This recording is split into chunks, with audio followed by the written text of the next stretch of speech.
Vamos a ir nuevamente al libro de Salmos. Si bien en los devocionales hemos ido avanzando hasta el Salmo número 91, vamos a retroceder uno y quisiera que vayamos al Salmo 90, un salmo que, si bien ya fue compartido a nivel devocional hace unas semanas atrás, pero que me sigue dando vuelta en la mente, en el corazón, por las características propias que tiene este salmo en general, características que lo hacen único. Seguramente el salmo más antiguo, ¿sí? Porque el título nos dice que fue escrito por un varón de Dios, cuyo nombre era Moisés, varón de Dios. Un título con el cual lo referencian, ¿sí? Algunos profetas del Antiguo Testamento, cuando piensan en Moisés, cuando hablan acerca de él, dice varón de Dios. Evidentemente esta impronta o este sello que tenía su relación con Dios marcó profundamente no solo su vida, sino también aquellos que contemplaban en el Pentateuco el desarrollo de la vida de Moisés y llegaban a la misma conclusión. Sí, realmente este es un varón de Dios. Y entonces nos encontramos con este gran hombre en un momento histórico definido, ¿sí? Un momento histórico definido, en donde él mira hacia atrás y escribe este salmo. Nunca nos olvidemos que toda la escritura es inspirada por Dios. Y de una manera en que nosotros, evidentemente, al no pasar por la experiencia de lo que es la inspiración divina para volcarlo a la vez en un escrito, estamos lejos de poder comprender ese mecanismo de cómo funcionó para Moisés. Pero evidentemente él escribe y el Espíritu Santo utiliza su experiencia personal, utiliza su capacidad intelectual, utiliza su formación y su experiencia de vida para volcar en un escrito este salmo que se destaca por ser muy extenso, apenas tiene 17 versículos, pero que es tan profundo que sin duda merecería ser el salmo número 1 del libro de los Salmos. Pero aquellos que fueron compaginando el libro de los Salmos, como hemos dicho muchas veces, dividido en 5 libros, ubicaron este salmo precisamente como la puerta de entrada al libro número 4 del libro de los Salmos, que se extiende desde el Salmo 90 hasta el Salmo número 106. Y entonces sí, tranquilamente, podríamos decir, Moisés, profeta, varón de Dios, escribe un salmo, tiene que ser el primer salmo. Y sin embargo, aquellos que compaginaron el libro de los Salmos entendieron, y creo que hay allí también una intervención espiritual para ubicar este salmo en el lugar donde está.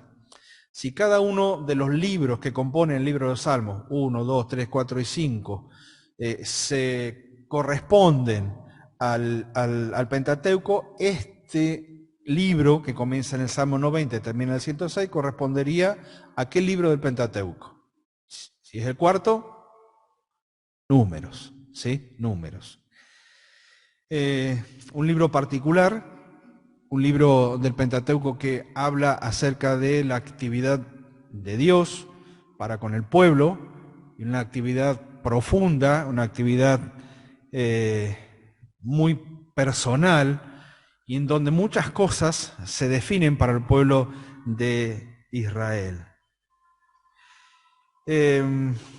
¿Cuál es el antecedente histórico de este escrito? ¿Y por qué es tan importante para nosotros? Números 14 es la clave de este salmo. Vamos a ir rápidamente hacia Números capítulo 14 y después volvemos al salmo número 90. Números 14. Un pasaje en el cual también ha sido utilizado para compartir los devocionales. Hermanos que venimos compartiendo los devocionales han tomado también este pasaje como referencia para enseñanza y para lección. Porque número 14, nos habla acerca de la rebelión del pueblo de Israel contra Dios. ¿Qué había sucedido anteriormente a esta rebelión?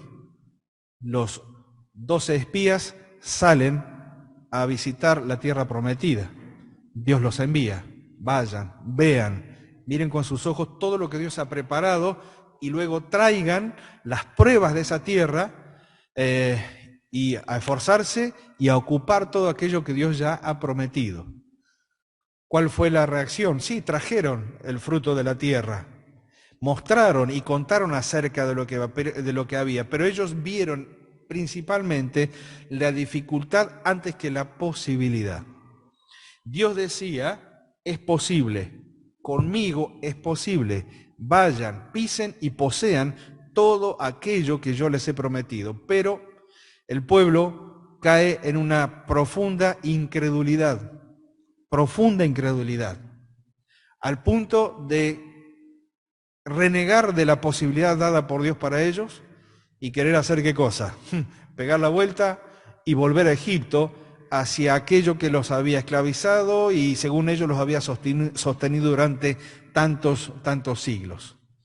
Y entonces es allí donde no solamente se rebelan contra Dios, sino que también se rebelan en contra de los dos únicos testigos o espías que habían ido, juntamente con los 12, y Josué y Caleb son objeto también de el odio y son objeto también de la violencia, porque dice el 14:10, entonces toda la multitud habló de apedrearlos. Pero la gloria de Jehová se mostró en el tabernáculo de reunión, 14:10, a todos los hijos de Israel. Y Jehová dijo a Moisés, ¿hasta cuándo me ha de irritar este pueblo? Después de esto, después de esta manifestación de juicio de parte de Dios, Moisés intercede por el pueblo. Y Moisés intercede mostrando, y esto me admira la persona de Moisés, cómo él tenía esta relación cara a cara, por así decirlo, y decirle a Dios, mira, si actúas de esta manera, Egipto va a ser el primer testigo en contra tuyo, porque va a decir, lo sacó sin propósito. Los pueblos de alrededor van a decir, ¿para qué? ¿En qué clase de Dios confía? Si lo primero que hace es exterminarlos en el desierto de una manera... Y Dios escucha las palabras de Moisés y dice, está bien, yo los he perdonado, pero, esta generación, la que se opuso en contra de mí, es la que no va a ingresar a la tierra prometida. Entonces, fíjense lo que dice el 14:20, entonces Jehová dijo, yo lo he perdonado conforme a tu dicho. Está bien, los perdono, pero si hay algo de lo que no se van a escapar es de las consecuencias de la decisión que tomaron contra mí. Ciertamente, como vivo yo, dice Dios, y mi gloria llena toda la tierra, todos los que vieron mi gloria, mis señales que he hecho en Egipto y en el desierto, y me han tentado ya 10 veces y no han oído mi voz, no verán la tierra de la cual juré a sus padres, no, ninguno de los que me han irritado la verá. Pero a mi siervo Caleb, por cuanto hubo en él otro espíritu, decidió ir en pos de mí, yo le meteré en la tierra donde entró y su descendencia la tendrá en posesión. Ahora bien, el amalecita y el cananeo habitan en el valle, volveos mañana y salid al desierto camino del Mar Rojo. ¿Cómo sigue la historia? ¿El pueblo aprendió? No, peor la hicieron, porque en vez de volver al desierto fueron a pelear contra los amalecitas y los cananeos y sufrieron una terrible derrota. Y eso que Moisés les había dicho, no hagan esto, no vayan a hacer esto que Dios no les ha mandado. Y sin embargo ellos volvieron a ponerse duros y les fue muy mal. Vayamos rápidamente a otro pasaje que es Deuteronomio capítulo 1. Deuteronomio, último libro del Pentateuco, que podríamos traducirlo como la ley otra vez, ¿sí? La ley otra vez, en donde Moisés va tomando algunos detalles de la ley dada por Dios y a la vez va haciendo un repaso de todo lo acontecido con relación al pueblo. Pero fíjense lo que dice capítulo 1, versículo 34 dice: oyó Jehová la voz de vuestras palabras, y se enojó y juró, diciendo: no verá hombre alguno de estos de esta mala generación la buena tierra que juré que había de dar a vuestros padres, excepto Caleb, hijo de Jefone, él la verá, y a él le daré la tierra que pisó, y a sus hijos, porque ha seguido fielmente a Jehová. Y dice el verso 37, dice: también contra mí se airó Jehová por vosotros, y me dijo: tampoco tú entrarás allá. Ahora, no le dijo a Moisés eso en el mismo momento en que se lo dijo al pueblo de Israel. Estas palabras que resume Moisés, porque él se da cuenta que su gran pecado contra Dios fue el pecado de incredulidad, cuando Dios le dice: habla a la roca, y él la golpea. Pero esto sucedió 39 años después. Y cuando Moisés escribe el Deuteronomio, pone en esta misma situación la incredulidad del pueblo y su incredulidad, la rebelión del pueblo y su rebelión, que más allá que puede haber sido porque Moisés estaba cansado, porque Moisés estaba grande, porque Moisés estaba sobrecargado de este pueblo duro de cerviz, tan cabezón, tan cabeza dura, y por eso podemos hasta justificar ese le pone Moisés. La reacción de él fue una reacción humana, pero fue en contra de lo que Dios le había dicho. Y entonces él se pone juntamente con el pueblo y dice: de la misma manera en que Dios le prohibió al pueblo ingresar, o a esta generación, y solamente ingresarían sus hijos de 20 años hacia abajo, dice: de la misma manera a mí también Dios me prohibió ingresar a la tierra prometida. Josué, Caleb y menores de 20 años. Ese es el trasfondo de este salmo. Y uno puede preguntarse: ¿por qué es el trasfondo de este salmo? Bueno, porque este salmo está escrito por un hombre que se detiene en determinado momento de su vida, y mira hacia atrás. Comienza a contemplar todo lo que fue el transcurrir de su propia vida, y no solamente la suya, sino de todos aquellos que lo acompañaron a lo largo de toda la travesía del desierto. Una travesía que tendría que haber durado meses, y que por causa de la incredulidad y la dureza duró 40 años. Una travesía que marcó a una nación completa, que fueron los que vieron los milagros de Dios, que fueron los que contemplaron el poder de Dios, que fueron los que se beneficiaron con la provisión de Dios, y sin embargo, su incredulidad los llevó a tener que sufrir el castigo que justamente ellos merecían.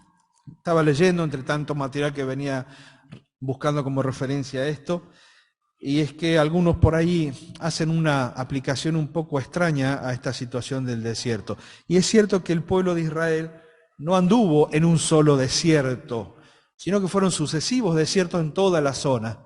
Y entonces la persona que preparaba este devocional decía: bueno, cada desierto representa cada situación por la cual tienes que pasar para llegar a la tierra prometida. Y me atreví hasta a ponerle un comentario, y le puse: está linda la reflexión hasta cierto punto. El problema está que todos ellos pasaron ese desierto para no entrar en la tierra prometida, y esa es la desgracia. Nosotros no tenemos que necesariamente pasar por el desierto, aunque a veces nos sucede. La Biblia está llena de hombres del desierto, pero con relación al pueblo de Israel, fue una desgracia para ellos. No tendría que haber sido de esta manera. Y entonces podemos ver y contemplar a un hombre que quizás está en lo alto de un monte, mira hacia atrás, contempla ese desierto y se da cuenta que todo ese desierto se ha transformado en un ¿qué? En un inmenso cementerio. En un inmenso cementerio. ¿Cuántos rostros conocidos, cuántas familias completas, cuántos hombres y mujeres, cuántas personas a las cuales él pastoreó a lo largo de esos 40 años? Moisés los vio caer en el desierto.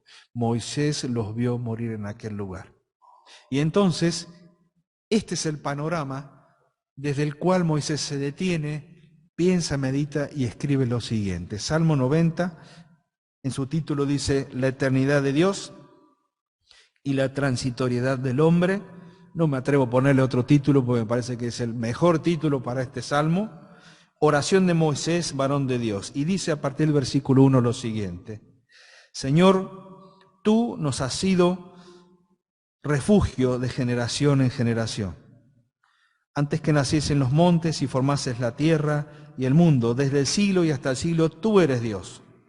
Vuelves al hombre hasta ser quebrantado y dices: convertíos, hijo de los hombres, porque 1000 años delante de tus ojos son como el día de ayer que pasó y como una de las vigilias de la noche. Los arrebatas como un torrente de aguas, son como un sueño, como la hierba que crece en la mañana florece y crece, a la tarde es cortada y se seca. Porque con tu furor somos consumidos y con tu ira somos turbados. Pusiste nuestras maldades delante de ti, nuestros yerros a la luz de tu rostro, porque todos nuestros días declinan a causa de tu ira. Acabamos nuestros años como un pensamiento. Los días de nuestra edad son 70 años, y si en los más robustos son 80 años, con todo su fortaleza es molestia y trabajo, porque pronto pasan y volamos. ¿Quién conoce el poder de tu ira? Y tu indignación según que debe ser temido. Y aquí comienza la oración. Esta es la oración, versículo 12 en adelante. Enséñanos de tal modo a contar nuestros días, que traigamos al corazón sabiduría. Vuélvete, oh Jehová, ¿hasta cuándo? Y aplácate para con tus siervos. De mañana, sácianos de tu misericordia, y cantaremos y nos alegraremos todos nuestros días. Alégranos conforme a los días que nos afligiste y los años en que vimos el mal. Aparezca en tus siervos tu obra y tu gloria sobre sus hijos. Sea la luz de Jehová nuestro Dios sobre nosotros, y la obra de nuestras manos confirma sobre nosotros. Sí, la obra de nuestras manos confirma. Un hermoso salmo, pero a la vez un profundo salmo. Alguien que fue formado durante 40 años en el imperio egipcio, en la corte egipcia, que fue enseñado en todas las artes seguramente, y que fue preparado para un desarrollo posterior para bien de ese imperio, y sin embargo lo desestimó porque se sostuvo como mirando al invisible, pero a la vez mirando todo aquello que Dios tenía para él por delante. Sin duda, y los he venido siguiendo en la actividad preadolescentes en los mensajes, seguramente que la formación de su madre hacia Moisés, también las hermanas en algunos de sus mensajes, no en referencia, les escucho todo, quiero que sepan, prepararon a este hombre que puso en la balanza gloria, honor, posición, trascendencia histórica. Seguramente Moisés tendría que haber tenido su propia pirámide y tendría que haber tenido su propia momia y dentro de su propio sarcófago y escrito en los miles de jeroglíficos, y sin embargo no aparece porque él hizo la elección correcta en cuanto a lo que era perecedero y a lo que era eterno. Hoy los arqueólogos buscan en cosas muertas aquello que ya no tiene una existencia ni ningún impacto.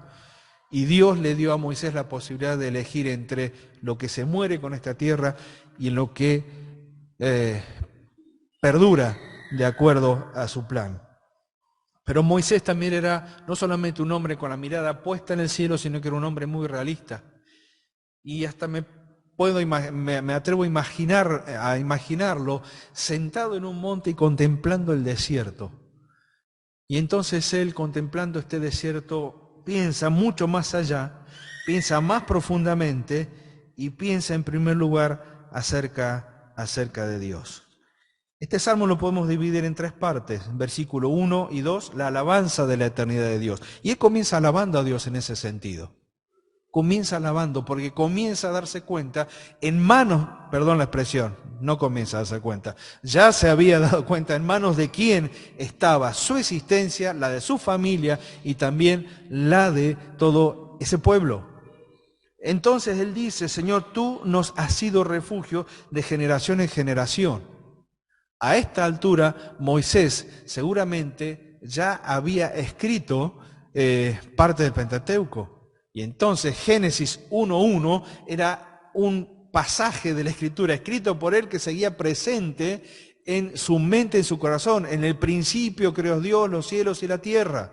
Y ese principio, de ese conocimiento que él tenía acerca de Dios, fue lo que lo sostuvo todos los días de su vida para comprender que a pesar de su pecado, por el cual no entraría en la tierra prometida, a pesar del pecado del pueblo, a pesar de las debilidades, a pesar de las dificultades, este Dios que había creado los cielos y la tierra era el mismo Dios que había servido en el desierto como un refugio, como un hogar, como una casa en la cual el pueblo se movía de un lado para el otro. Señor, tú nos has sido de refugio de generación en generación.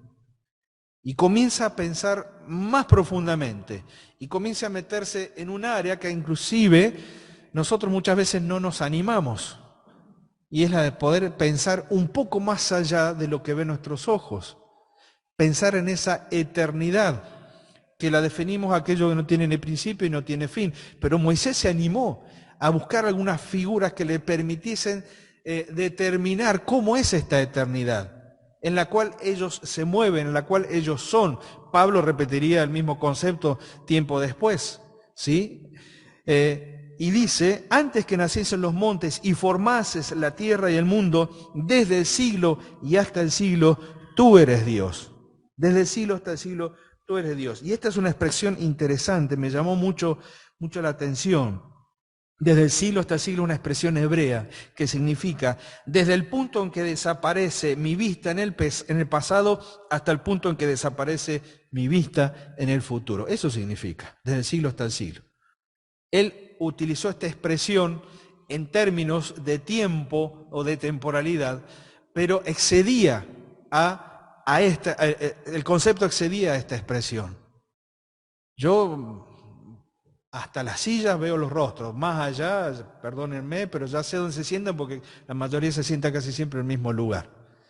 Pero es como si yo dijera, bueno, miro hacia allá y hasta donde se extiende mi vista, yo sé que hay algo más allá. No lo veo, pero yo sé que está. Hago un repaso, paso por este presente, miro hacia aquella dirección y hasta donde se extiende mi vista, yo sé que hay algo más allá. No lo veo, pero sé que está. Esa es la idea de Moisés cuando dice, desde el siglo hasta el siglo, tú eres Dios. Desde hasta donde yo puedo ver y hasta donde no puedo ver, Dios es, Dios está. Tú eres Dios. Y entonces trae en palabras humanas el concepto de la eternidad de Dios, de la permanencia de Dios y por supuesto de lo que significó para ellos este Dios eterno, sin principio, sin fin, increado, para su existencia aquí en esta tierra. Desde el siglo y hasta el siglo tú eres Dios. Y entonces habla hace esta comparación y el cambio brusco entre la existencia de Dios eterna con nuestra existencia finita. Y comienza a mirarse a sí mismo y comienza a mirar a su alrededor y comienza a mirar a los hombres. Vuelvo a repetir, a los cuales él conoció. Quizás no todo en su totalidad porque eran millones de personas, pero a los cuales él conoció y los vio. Y hoy ya no están. Y entonces dentro del contexto de lo que es el caminar en el desierto y el conocimiento del desierto, él va utilizando ciertas figuras para ir definiendo lo que significa ser y no ser en esta tierra. Vivir y vivir poco, durar y durar poco en comparación con la eternidad de Dios. Señor, nosotros nos movemos en ti somos, dice Pablo, en ti nos movemos. Desde el siglo hasta el siglo tú eres, pero ¿y nosotros qué somos? Y entonces dice el versículo 3, vuelves al hombre hasta ser quebrantado. Y está hablando acerca de la autoridad que Dios tiene sobre su creación, sobre su criatura. Porque ya sea que en este tiempo, ¿sí?, pensando en la experiencia en el desierto, pero en este tiempo seamos creyentes, no seamos creyentes, seamos creyentes, o haya en medio nuestro personas que no lo sean, la experiencia de la muerte es una posibilidad para todos. La experiencia de la muerte es una posibilidad para todos. La expresión vuelve al hombre hasta ser quebrantado es la idea de una vasija de barro que se rompe, pero no como la vasija de barro de ¿quién? ¿Se acuerdan? Del alfarero, ¿sí? Jeremías va a visitar. Y era una vasija que se rompe ¿para qué? Para hacerla mejor, para hacer... No, esta no es la idea. Esta es la idea de una vasija de barro que se rompe para hacerse polvo, ¿sí? Y habla acerca del impacto de la muerte en el ser humano, sea como fuera esa experiencia. Habla del impacto, es algo fuerte, es algo que golpea, es algo que se siente, es algo que se sufre, es algo que se ve.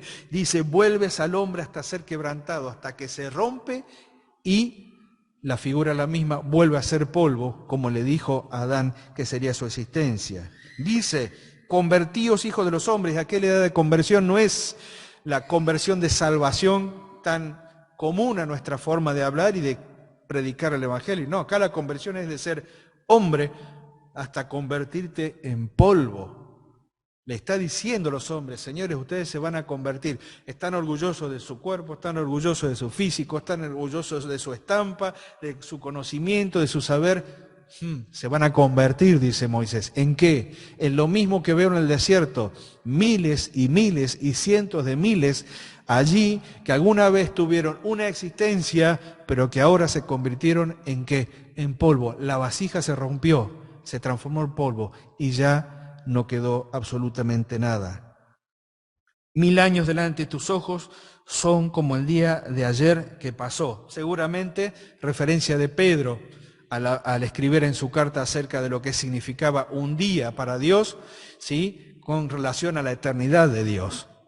Pero dice algo más. 1000 años delante de tus ojos son como el día de ayer que pasó y como una de las vigilias de la noche. El tiempo se dividía en dos. En 12 horas cada una de esas dos instancias. Y cada una de esas instancias se dividía a la vez en 4 vigilias de 3 horas. Es decir que Moisés va un paso más allá acerca de la comparación de la eternidad y del tiempo y dice, si 1000 años delante de tus ojos son como un día, vamos a achicarlo un poquito más. 1000 años delante de tus ojos son como si fueran 3 horas de este día que nos toca vivir. Para darnos cuenta de lo que es la inmensidad en la comparación del tiempo con relación a Dios y con relación a nosotros. Sigue avanzando en cuanto a la comparación en el desierto. Y él dice, los arrebatas como un torrente de agua. Bueno, en el desierto no era común que lloviera, pero cada vez que llovía, o si caía el agua del cielo, la lluvia del cielo, lo más probable es que los cañadones se inundaran y se transformaran en torrentes que se llevaban todo por delante. Para aquellos que han vivido para la zona de Rincón de los Sauces y han tenido que cruzar alguna vez con lluvia, una experiencia placentera, ¿verdad? ¿Alguna vez han tenido que cruzar algún cañadón? Sí, y estaba la posibilidad de que te lleve, porque era inesperado. Los que han vivido en Córdoba, cuando los viejos pueblerinos te dicen, está lloviendo en la cumbre, no vayan al río, hacele caso, porque lo más probable es que te lleve con carpa y todo. Esa es la idea del torrente, inesperado, pero que te lleva puesto. Dice, así es la vida del hombre, pero así es la actividad de parte de Dios. Cuando Él quiere, se transforma en un torrente que lleva todo aquello que ya no va a permanecer. Es un torrente de agua. Son como un sueño, como aquello que dura, de lo cual dura poco y de lo cual queda poco recuerdo. Por ahí nos levantamos tratando de hilvanar un poquito qué fue lo que soñé, qué fue lo que pensé, qué fue. ¿Sí? A veces no tenemos bien en claro. Dice, el hombre es así. Es como la hierba que crece en la mañana. Cuando habla acerca de hierba, no habla en los mismos términos que en el césped que podemos tener en nuestra casa. Bueno, hoy tengo yuyo, no tengo césped, pero cuando hablamos, los hermanos que tienen césped en su casa, no es la misma idea de la hierba del desierto. Porque esa hierba duraba un día, salía el sol, crecía durante el caer de la tarde, se mantenía durante la noche, regaba el rocío. Pero cuando salía el sol, se moría, duraba un día. Esa es la idea de Moisés y todos estos elementos comunes los va aplicando a la pequeñez del ser humano. En la mañana florece, crece y a la tarde es cortada y se seca. A partir del... estamos en la segunda parte que es la percepción de la fragilidad del hombre, del 3 al 12, ¿sí? Primero era la alabanza de la eternidad de Dios y ahora es la percepción de la fragilidad del hombre.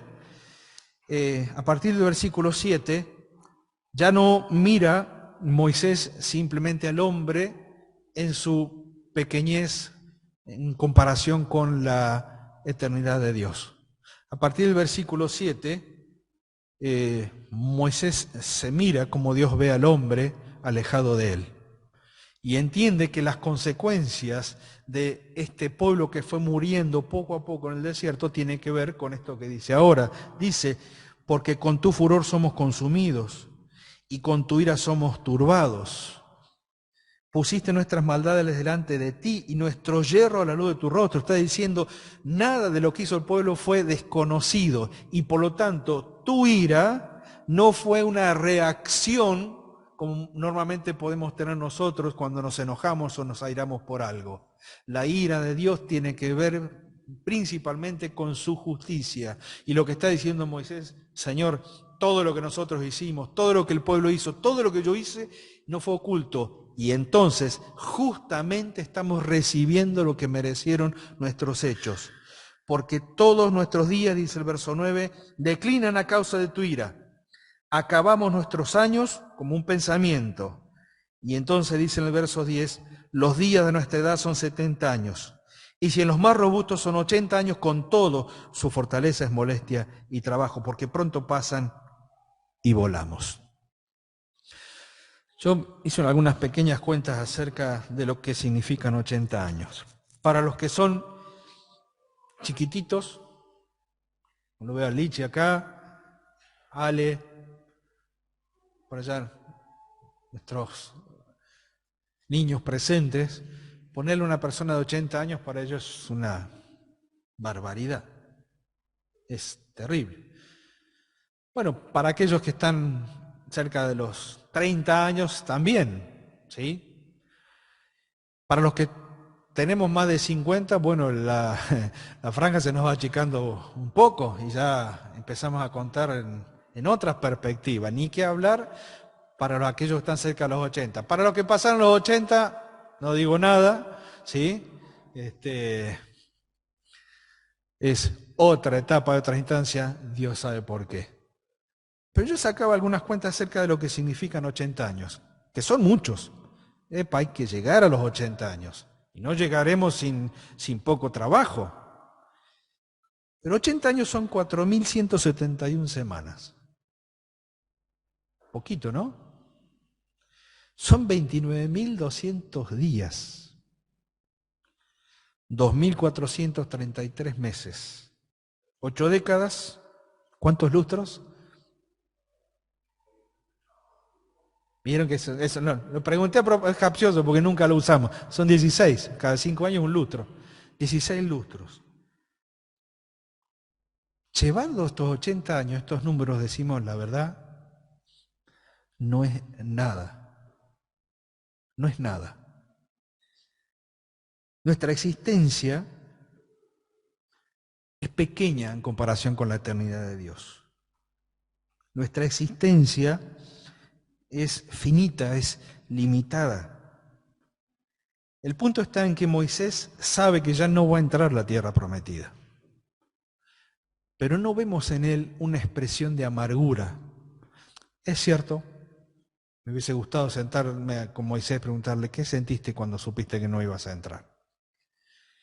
Y sin embargo, después de hacer todo este desarrollo de lo que es su experiencia con Dios, como refugio, como cuidador, como proveedor, como sustentador de todo un pueblo y una nación, después de ver a este Dios en comparación con su eternidad y la finitud del ser humano, después de ver a este Dios justo y que actúa justamente y no deja pasar por alto la rebelión del pueblo, él piensa en estos años que parecen muchos, aunque Moisés vivió 120, aunque su hermano Aarón vivió 123, si no me equivoco, Miriam o María, su hermana, vivió un poco más.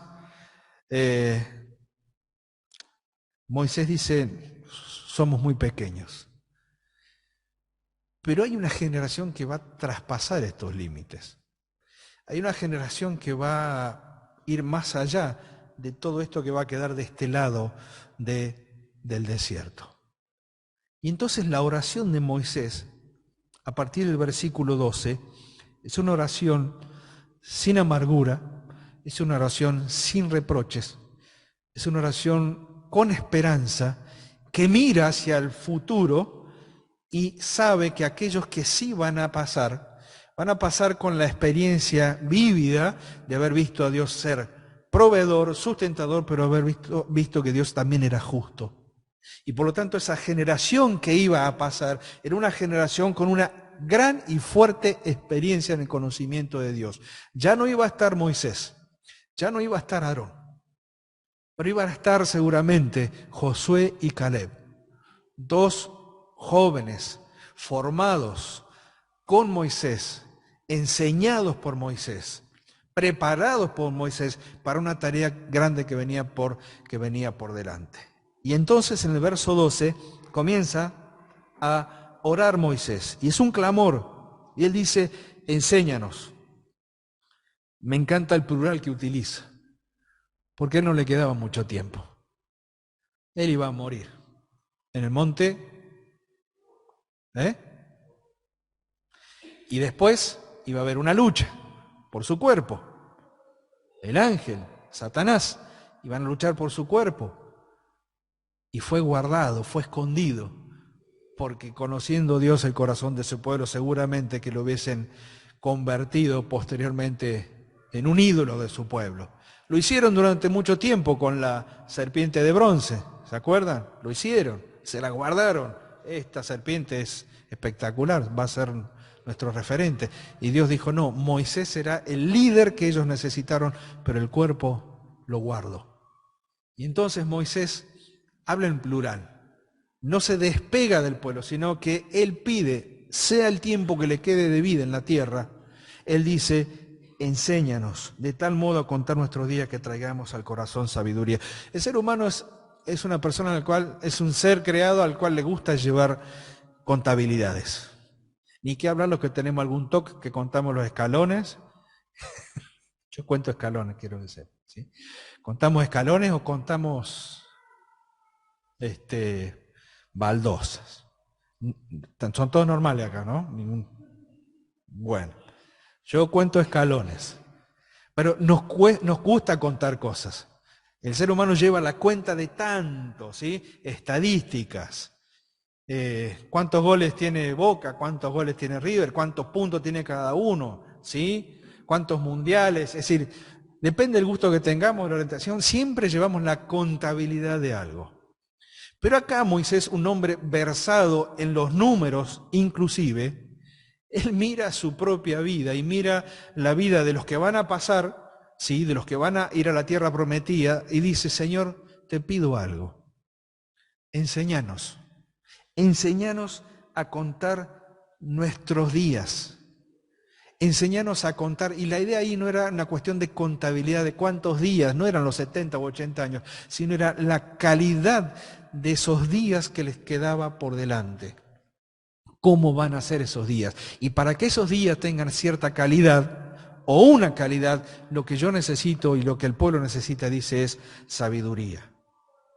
Allí en Santiago,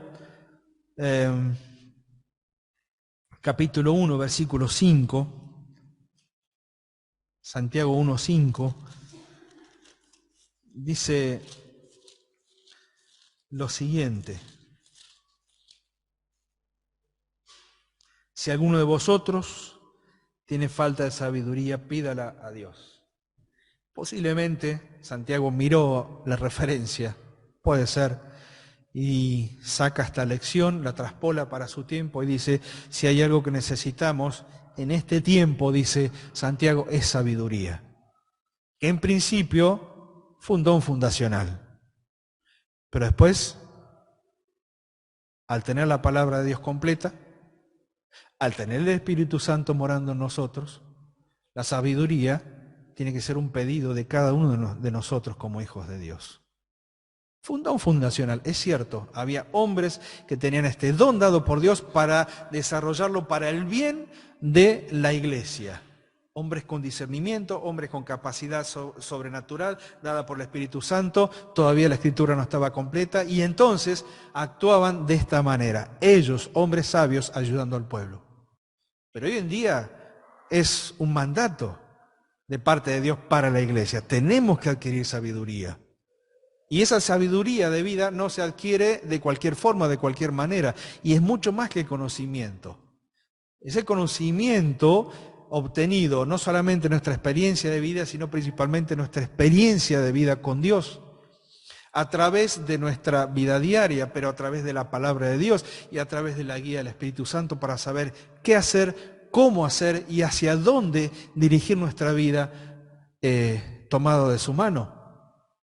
Entonces Moisés está mirando esta circunstancia y sabe que este pueblo que va a pasar a esa nueva instancia que es la tierra prometida, necesita sabiduría y entonces enséñanos.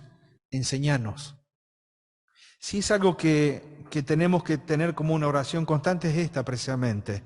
Si alguien precisa sabiduría, pídala a Dios, el cual la da a todos abundantemente y sin reprochar nada.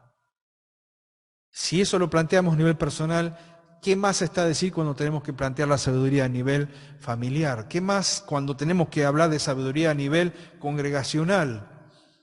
Una de las cosas que siempre pedimos como ancianos cuando nos reunimos y oramos es: Señor, ayúdanos y danos sabiduría, porque reconocemos que tenemos nuestras falencias, tenemos nuestros errores. Y más allá de eso, la sabiduría de Dios es la que tiene que primar para saber cómo dirigir. En definitiva, nos estamos poniendo o encolumnando de la misma manera en que Moisés lo hizo con relación al pueblo. Enséñanos de tal modo a contar nuestros días que traigamos al corazón sabiduría. Seguramente que cada uno de nosotros puede mirar hacia atrás y ver aquellas instancias en donde no fuimos sabios, en donde decidimos por nuestra propia cuenta, en donde creíamos que éramos más sabios que Dios, dijimos: esto ya lo sé, ahora decido yo, voy por este lado y esta es mi decisión. Y se aplica a todas, absolutamente todas las circunstancias de nuestra vida.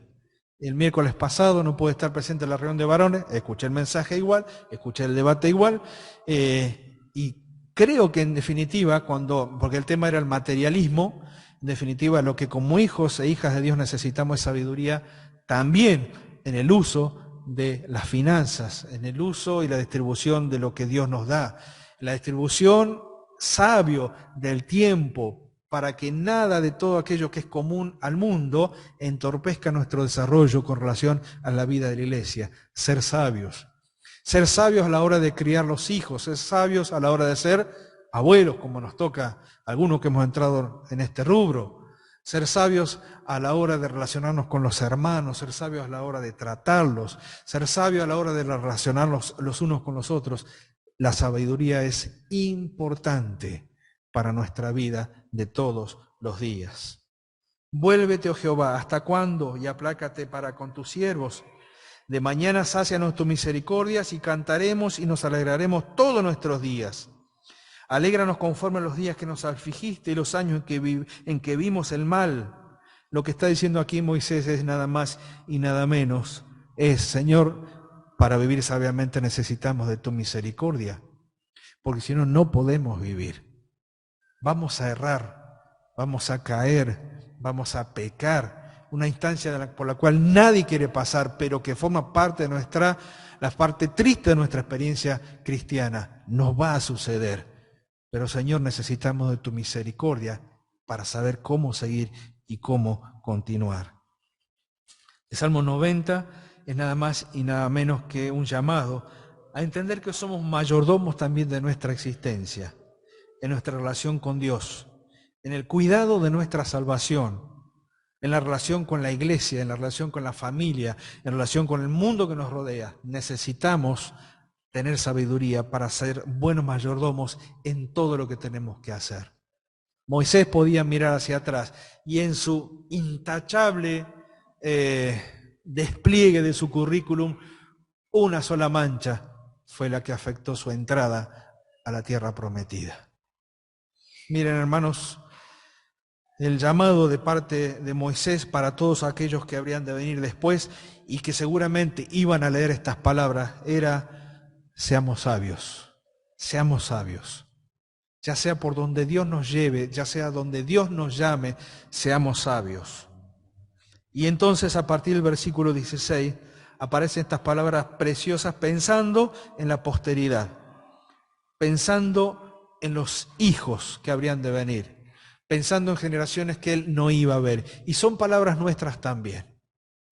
Hoy, el año que viene, habremos de cumplir, si el Señor lo permite, 18 años de vida como iglesia local aquí en este lugar. Me remito a aquellos primeros días del año 2005, en donde mirábamos hacia adelante y decíamos: queda todo por hacer, está todo por hacerse. No teníamos salón donde reunirnos, no teníamos un lugar físico, pero sí teníamos la seguridad de que Dios estaba con nosotros. Y fueron los años en donde le pedimos tanta sabiduría al Señor para saber cómo hacer, qué pasos dar, cómo edificar, qué comprar, por dónde ir, y toda la iglesia involucrada en este aspecto, porque estamos mirando hacia el futuro a ver cómo iban a ser nuestros años, aquellos años que el Señor nos iban a dar. Y esos años llegaron y pasaron y tenemos este presente, en el cual podemos decir que seguimos siendo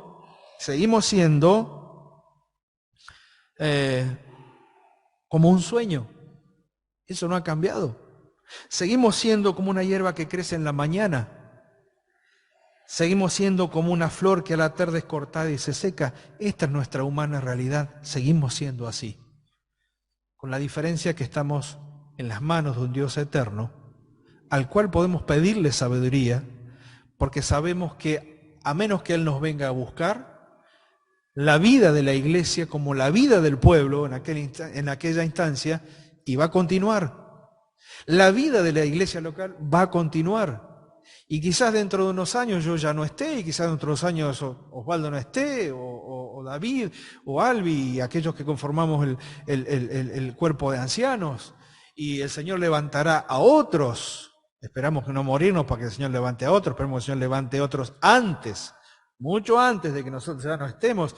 Y el pedido de sabiduría va a ser exactamente igual, porque la iglesia va a continuar, la familia de Dios va a continuar, los hijos, los nietos y los hijos de nuestros hijos continuarán más allá de nuestra existencia en esta tierra hasta que el Señor diga: llegó el tiempo de la siega, llegó el tiempo de la cosecha. Y entonces dice en el versículo 16: aparezca en tus siervos tu obra. Esta es una frase maravillosa, porque está diciendo: lo que no pudo ser en la generación que quedó en el desierto, todavía sigue siendo una posibilidad en la generación que viene. Que aparezca en ellos la obra que pensaste para esta generación, que por causa de su pecado no se pudo cumplir. Pero Señor, tu promesa se sostiene, tú eres fiel. Y la promesa para este pueblo que quedó continuará para aquel pueblo que va a seguir. Y entonces, si nosotros como iglesia no vemos todo lo que el Señor nos ha prometido, porque quizás nos llame antes, tenemos la seguridad de que su promesa es fiel y continuará con las generaciones que habrán de seguir. Tu gloria sea sobre sus hijos, es decir, la manifestación de Dios para que aquellos que los conocieron en el ingreso a la tierra prometida, tu manifestación sea sobre ellos para que los vean reconozcan que ese es tu pueblo, será y tiene que ser exactamente para nosotros. Señor, que tu gloria sea sobre nuestra vida, sobre nuestra familia, sobre nuestros hogares, sobre tu iglesia en este lugar. Que aquellos que nos ven sepan que nos acompañas y que estás siempre con nosotros. Sea la luz de Jehová nuestro Dios sobre nosotros y la obra de nuestras manos confirma sobre nosotros. Sí, la obra de nuestras manos confirma. ¿Cuánto le quedaría a Moisés por hacer? Quizás muy poquito. Pero él decía: todavía mis manos me pueden servir para, y quisiera que todo lo que tenga que hacer sea confirmado por Dios para gloria y honra de su nombre. Queda mucho por hacer.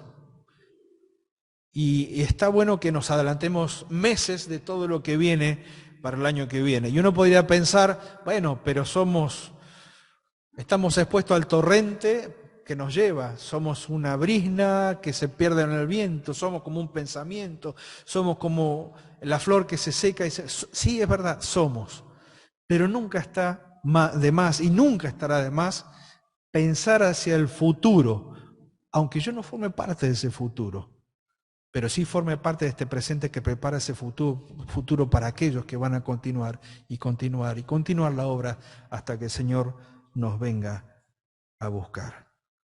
El Salmo 90 nos ubica en la perspectiva de la vida. Por eso es sabio detenernos de tanto en tanto y ver cuántos años tengo hoy de vida. ¿Cuánto me quedará por delante? No lo sé. Pero que estos años que hoy tenga de vida me permitan detenerme, sentarme, considerar todo lo que he vivido hasta hoy y ver si es necesario hacer algún ajuste y ver si es necesario dejar algo que está afectando mi vida espiritual. Ver si es necesario cortar con aquello que me impide mi entrega con relación hacia Dios. Y esto es total y absolutamente personal, pero a la vez pertenece al pueblo, pertenece a la iglesia, pertenece al cuerpo.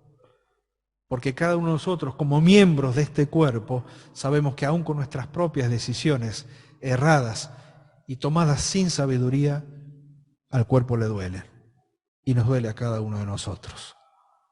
Queridos hermanos, que el Salmo 90 sea simplemente, sea mucho más, que simplemente la lectura del único salmo registrado de Moisés como curiosidad de nuestras Biblias.